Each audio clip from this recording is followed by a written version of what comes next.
Ma che l'è sta roba qua? Si chiedevano in dialetto locale finlandese. Qua ci sarà sempre gruppi di turisti a farsi le foto. Stai fermo lì tu, che devo passare io. E sfoggiamo sto finlandese. Ciao a tutti, Boia Faust! Bentornati al video settimanale. Oggi andiamo a scoprire un paio di posti che sono davvero iconici qui a Helsinki e approfittiamo del fatto che ci sia bel tempo per farci una bella passeggiatina insieme e vi metterò dentro anche delle nozioni di cultura, per cui preparate a essere inculturati tutti. Ciancio alle bande, bando alle ciance, dirigiamoci direttamente verso il primo di questi due luoghi che vi voglio mostrare. Vi prometto che sono belli, non vi preoccupate. Tra l'altro sto schiumando di caldo, ci sono 20 gradi e sto morendo. Mi sono anche vestito troppo, come sempre. Maledetti monopattini. Vi butterei tutti a mare io, va, lascia perdere.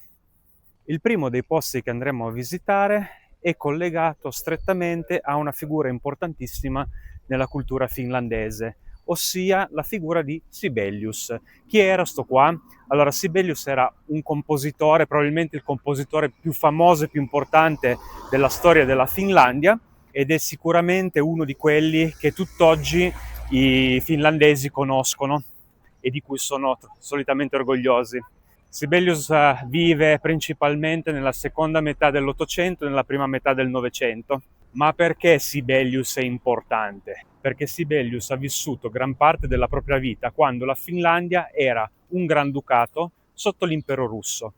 E il motivo per cui Sibelius è una persona, una figura così iconica e apprezzata nella cultura e soprattutto associata alla cultura finlandese è perché è uno dei artisti intellettuali, dei vari uomini di cultura o di arte che hanno contribuito a sviluppare l'identità finlandese, o meglio, il senso di identità nazionale della Finlandia, cosa non da poco. E indovinate un po', la sua opera più famosa, più conosciuta anche a livello internazionale, si intitola appunto Finlandia. E da molti ufficiosamente, diciamo, valutata o comunque ritenuta come un po' come il secondo inno nazionale finlandese. Se vogliamo, anche in Italia c'era stato una sorta di parallelismo con la figura di Giuseppe Verdi col suo Va Pensiero, no? Se vi ricordate.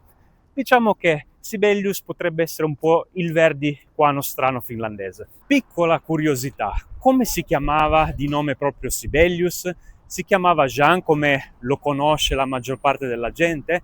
No, si chiamava Johan Julius Christian Sibelius ed era di origine svedese, ma durante i suoi studi adottò il nome francese di Jean, quindi si chiama Jean Sibelius. Allora, sulla pronuncia dovrebbe essere pronunciato così.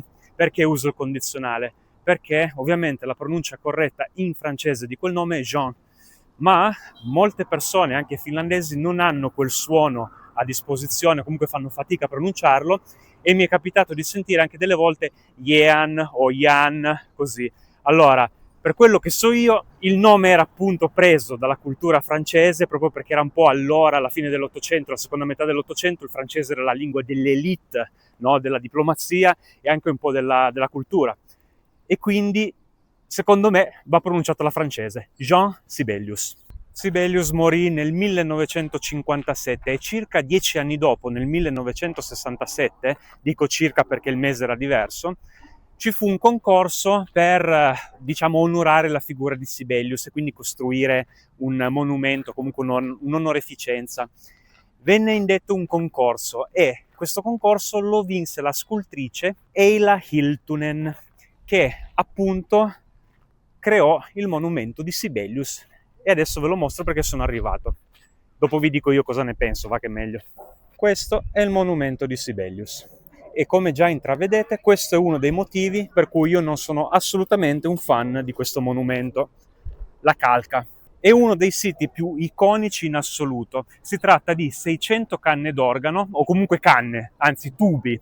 600 tubi, perché già ho sbagliato perfino io. Sono 600 tubi saldati insieme, che sembrerebbero così rappresentare delle canne d'organo, no? Il che avrebbe anche senso, dato che stiamo parlando di un compositore. In realtà l'obiettivo della scultrice era di utilizzare questi tubi a mo' proprio di rappresentazione della musica di Sibelius, delle emozioni che essa generava. In realtà la maggior parte della gente pensava che queste fossero le canne d'organo, tant'è che ancora oggi si fa riferimento a dire al monumento delle canne d'organo. Questo monumento generò sin dagli inizi tantissima polemica, perché i finlandesi allora, quando venne costruito, non apprezzarono, diciamo, lo stile, si aspettavano una cosa un po' più classica, per esempio una statua. Si tratta infatti di una struttura astratta, mentre molte persone, compreso io, sarebbero stati molto più contenti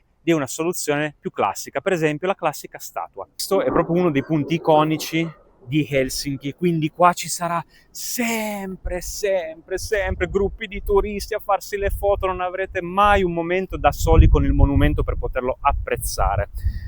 La scultrice aggiunse, anche un po' per rendere chiara l'idea di dedica a Sibelius, aggiunse la faccia di Jean qua, proprio perché molti non avevano capito il collegamento tra la scultura e il compositore. Ma che l'è sta roba qua? Si chiedevano in dialetto locale finlandese. E allora venne aggiunto il faccione inquietante di Sibelius qua dietro. Ma fa schifo? Non vale la pena venirci? No, però quello che penso io, personalissima opinione, è che venire qua non lo fate per il monumento in sé, ma lo fate per la location, come si dice in maniera fighetta.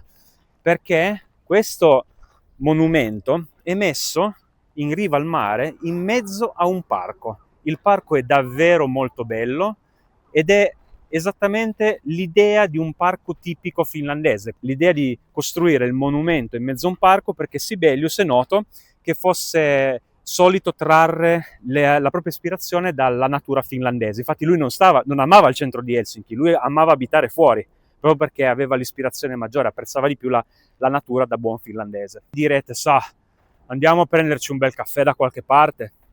Nessun problema, perché in questa bellissima area c'è anche una caffetteria, un caffè locale molto tipico, dall'aspetto unico, che è forse il più iconico di tutta Helsinki. Stai fermo lì tu, che devo passare io. Allora, adesso facciamo questa bellissima passeggiatina a lungomare. Tra l'altro questa è la baia dove siamo adesso.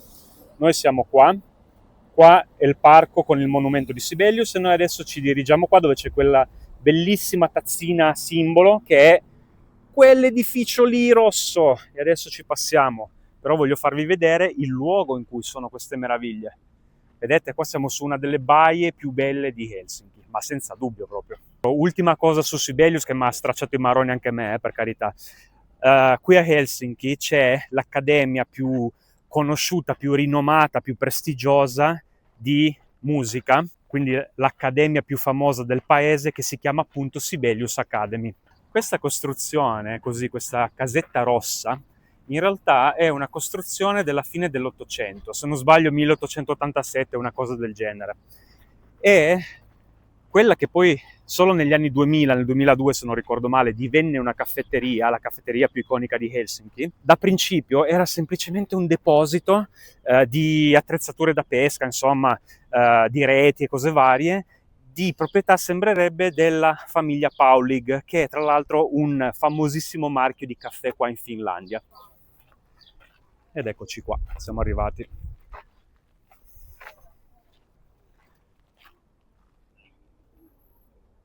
La lista dei prezzi, eccolo qua, caffè 2,90 e poi hanno i dolcetti tra i 3,50 e i 5 euro. Eppure vuoto, non succede mai.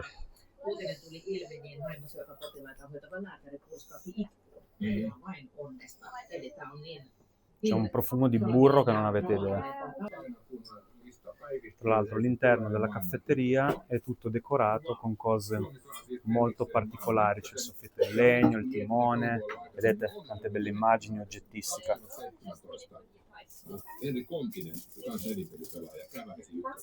Oi, otan kahvia ja korvapuusta. Tumma, kiitos. Juu. E sfoggiamo sto finlandese. Chiede. Kiitos. Adesso qua ci sono i vari latti, quello di avena, eccetera. Questi qua sono i loro dolcetti. Vedete, hanno delle robe assolutamente tipiche, tipo il mustica piraca, che è ovviamente la tortina di mirtilli. E portiamo fuori i maroni. La tortina è calda pure. Perfetto. Allora, abbiamo preso le nostre cibarie, adesso ci troviamo un bellissimo tavolino sull'acqua. Va che va là. Dai, la vista non è male. Questo non è un lago, questo è il mare. Una delle particolarità del Caffè Regatta è che è un posto sicuramente turistico, capito? Quindi dite, ma io voglio una roba un po' più particolare. Questo qua ovviamente è un posto pieno di turisti, ma allo stesso tempo è uno di quei posti turistici che sono frequentatissimi anche dai locals, quindi sarà diviso tra finlandesi e turisti che vengono qua. Io vi consiglio caldamente di farvi l'esperienza, anche perché loro sono famosi per i loro prodottini tipo il corvapusti. La cannella al punto giusto. Guardalo lì, quel maledetto. Cosa c'hai? Prima ancora un po' mi fregava la brioscina, maledetto. Occhio ai gabbiani, ve lo ricordo. Ovunque andiate qui a Helsinki, quando avete del cibo in mano, occhio, perché ci sono sti fetenti che planano e in un batter d'occhio vi fregano tutto. Pescetti fritti, fragole, gelati, tortine, qualunque cosa abbiate. Bravo. L'ha capito, Qui di fianco, quella che vedete lì, è un circolo dove c'è anche la sauna. Un circolo per barche principalmente, ma c'è anche la sauna. Guardate che gli ha fregato, guardate, gli ha fregato un pezzo la bionda, un pezzo di brioche là. Infatti lei, mi ha fregato la tortina. E adesso torna, guarda che la piglia anche in giro. Se la va a mangiare di fianco a lei, maledetti sti gabbiani. Comunque vi dicevo che questo posto qua di fianco, durante l'inverno, è molto utilizzato appunto come sauna, ma perché? Perché qua viene creato il buco nel ghiaccio e quindi si può fare il bagno all'interno. E ovviamente la vista è invernale, ma insomma, la vista non è male, Non è neanche male, anzi, è perfino buono. Venite nel tardo pomeriggio, perché vi ricordo che qua poi giugno-luglio fa luce fino a sera tarda, quindi venite magari prima di cena, al posto dell'aperitivo, che ve lo fanno strapagare, venite qua e vi godete questa bellissima veduta sul mare, passate un po' di tempo, vi fate una bella passeggiata, anche perché questi posti che vi ho mostrato sono raggiungibili facilmente a piedi. Se volete, per i pesaculo c'è anche il tram e il pullman, però vi assicuro che facendovi la bella passeggiata è godibilissima. Quindi il mio consiglio è, con la scusa di andiamo ad acculturarci tutti con la storia di Sibelius, andiamo a vederci il parchetto e poi veniamo a fare una tappa qua a Regatta. Ha anche il fuocherello qua. Infatti voi potete comprare una salsiccia tipica finlandese che si chiama makkara all'interno e potete venire fuori ad abbrustolirvela con i forchettoni che sono qua. Vedete? Sono i forchettoni. Vi mettete tutti seduti di fianco al fuoco così. Avete anche il ketchup e la senape e non c'è nulla di più autentico finlandese. Mi accingo a tornare verso casa, spero che il video sia stato rilassante e piacevole anche a livello visivo. Ci vediamo settimana prossima e nel video di settimana prossima tornerà una vecchia conoscenza, Franz, per cui non perdetevelo.